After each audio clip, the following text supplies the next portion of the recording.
He was surprised, huh? I started the turn this time. He wasn't ready, huh? All right, baby. What's up? This is Out of Pocket Sports. We're going to get right into this. If you're new to the page, get away now. We hate you. Don't ever watch our videos again. Stop watching, you piece of shit. Get out of here. Scram! Yeah, but this is, if you tune in, this is week 8 trade away players, the discard pile, the players we do not believe in whatsoever, and you need to get your money back now. Take out the fucking If you want trash. your money back, you trust Ryan and Matt. Yeah. We will deliver, and we'll give you the picks. You need to discard now. But before we do so, this is 12-man PPR League. If you have any questions, concerns, trade comments, or any trade scenarios, let us know in the comments. We love receiving those, and we answer bullet fast. If you don't believe us, try us. Yeah. With that, let's get right into it. Matt, talk to me. What's your first trade away player? What's your first? Jay Jettis. I'm trading Jay Jettis. You know why I'm trading him? Because he's going to sit on my fucking bench all damn season. Guess what? Kirkio, Vikings. I don't think they're going to roll him back out.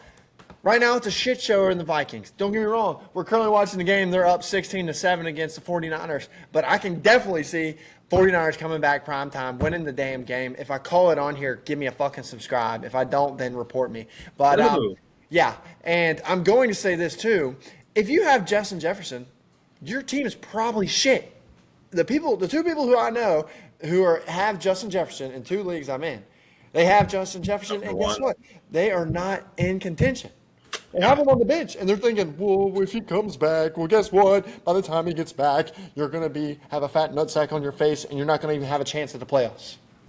So get rid of him while you can, because we're talking too, he might not even come back after the 4 weeks. As just the injury itself, not just based on what happens in the organization, but the injury itself might prolong farther than 4 weeks. So just get rid of him. He's a guy you can get a lot back from, and you can get some deals done. So get him traded up. Yeah, and you might be able to sell him high too, because there's no telling if he can come back any quicker. And if he can, then you could use that then for information. But and the teams you're targeting too are the people who are like undefeated for like high record teams, because these are teams who are going to trade for them. Yeah, exactly. They can clear out some cap space for him. But anyways, I have a fellow wide receiver you should trade away right now in the discard pile, and that is the dumpster fire Chicago Bears DJ Moore. Now, no Justin Fields, and I'm not sure if that makes a difference, to be honest, because Justin Fields hasn't been all that this year. But look at DJ Moore's, pretty much games this year. He's had every game he's basically scored double-digit points. You look at, he's first week he scored 5, second week he scored 16, third 13, 27, 49, 10, 13, which is not terrible for a wide receiver. He's currently, let's see here, he's currently number 6. Position rank, which is really good, but he has a really bad quarterback. And if you're looking for something more, I think you could get a high price for him just based off his position rank. And I think you could probably get a more steady hand, that is, in a wide receiver spot. You don't have to. Basically, what you're paying for is you don't have to throw him out there each and every week, hoping and praying that he gets at least double-digit points. He's gonna, as opposed to someone else you could trade for him who for sure is going to get like a 15, 20 points. Maybe even, you think you get Amon-Ra for DJ Moore? Hell no. There's no way. So? No. DJ Moore's been better? If you take out one game, the same way as Joe Mixon happened last year, he had a 50-point game and it completely screwed up his whole entire stat thing. The one thing I will disagree with DJ Moore on you is that you said he had a bad QB. The QB came out this week. I think he might have got an offensive player of the week or maybe rookie player of the week. I can't remember, something like that. It might have been rookie player of the week. He tore it up, but the thing is this. We told y'all the last trade show to trade him. If you didn't trade him, and now you're sitting here, for sure trade him, because DJ Moore, like I said, his stats are really propped up by that 50-point game. Yeah. Besides that, he's put up a decent amount, but nothing like not 6 overall wide receiver type amount. So, I agree. Trade him away for sure. Chicago Bears, we've been saying get them out the fucking door. I don't know why you haven't listened, but you're still here talking. You're still looking at your phone saying DJ Moore. Get him off your team while you can. I still think the QB is going to help him a little bit, but not to the extent what you're going to really want out of him. Yeah. So, I don't know if you can even trade this guy, I'm about to say, but you got to get him off the freaking team. Let's hear it. Try to find whoever is a Jacksonville Jaguar guy and give him Ridley.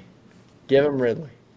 And the reason why is he's almost a trade forward target, almost. But the reason why I'm going to say not is because Christian Kirk has proved it over and over and over this year that he is the dominant wide receiver in this group. He's proved it. Evan Ingram has a role in this group. Etienne has a role in this group. Zay Jones has been on and off the field. He hasn't been able to figure himself out. But Mr. Calvin Ridley, he does not know what his position is in this team. And I think a couple episodes before I had said he was a trade forward target. But, you know, I'm changing my mind. A couple more weeks have passed.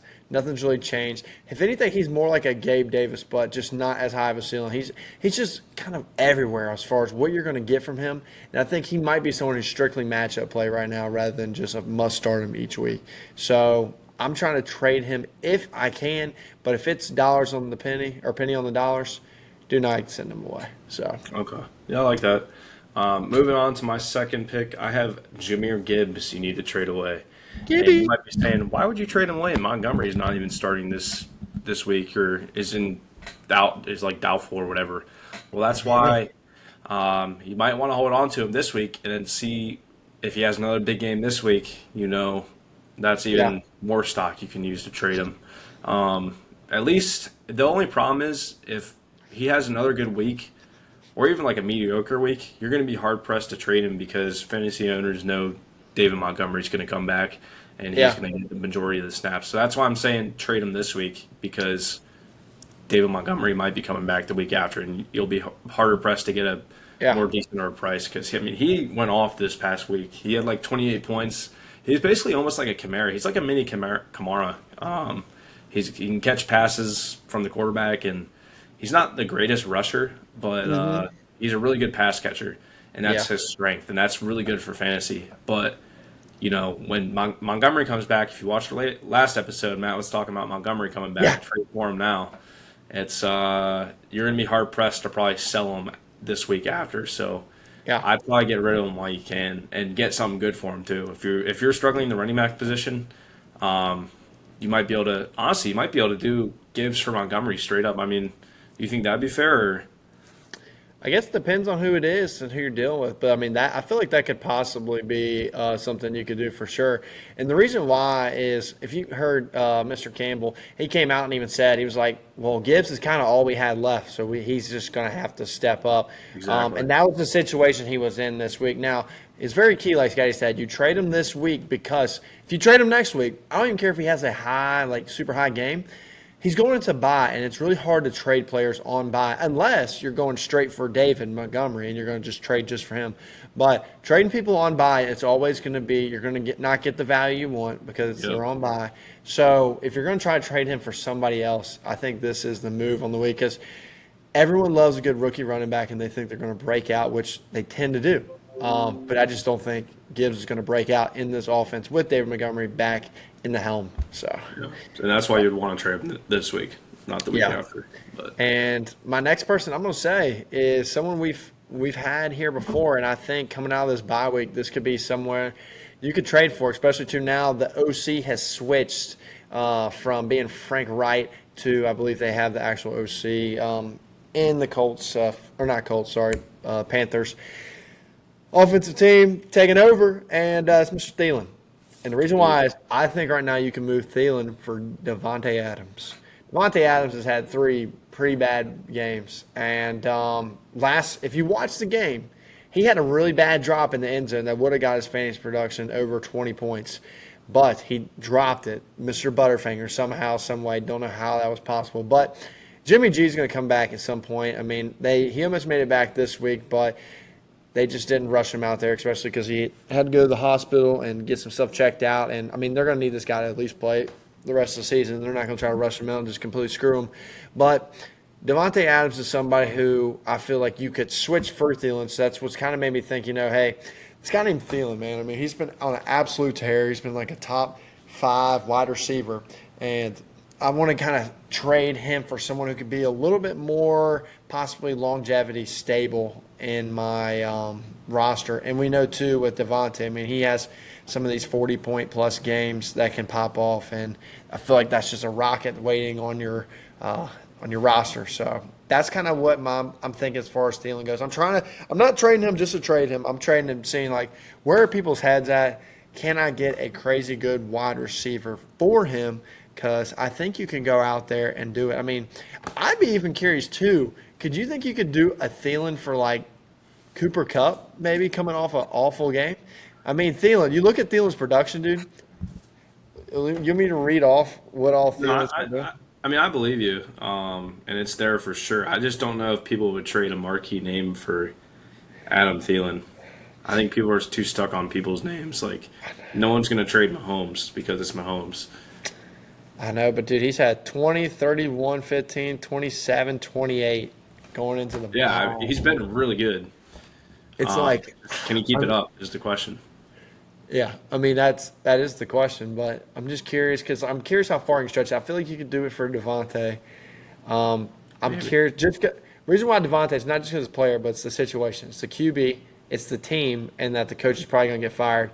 But you also have a chance. I mean, I think Devontae is going to stay as a Raider, but you never know. He could possibly be on that block like McCaffrey was last year. So. Yeah, we'll see about that. Yeah, Thielen's definitely a good piece there. My last one, I have Gus Edwards. He had a really good week last week, and that's the exact reason why you want to trade him. This guy has not been it all season long. Yeah. He's, put up, if you take away one game against Cincinnati in week 2, he's put up an average of like 6 points or 5 points or whatever, which is not good for an RB1 on a team. So get rid of him while you can. He scored 21 points, like I said. You can probably sell him for someone more decent than Gus Edwards. Not going to say you're going to get Saquon Barkley or CMC or somebody like that, but you could at least get someone better, I think, and upgrade that position and use that 21 points he scored this past week to your advantage. Yeah, I mean, if you look at how he ran this past week, I believe he had one catch for like 80 yards that really kind of bumped up exactly what happened. So, I mean, he would have had a good week taken away that, but not to what is made out to be right now. And also, this was a situation where I think they were almost up like 28-0 going into halftime. I mean, this was like crazy game script for him, and I really think it was a very rare situation for Gus Edwards. So, completely agree there.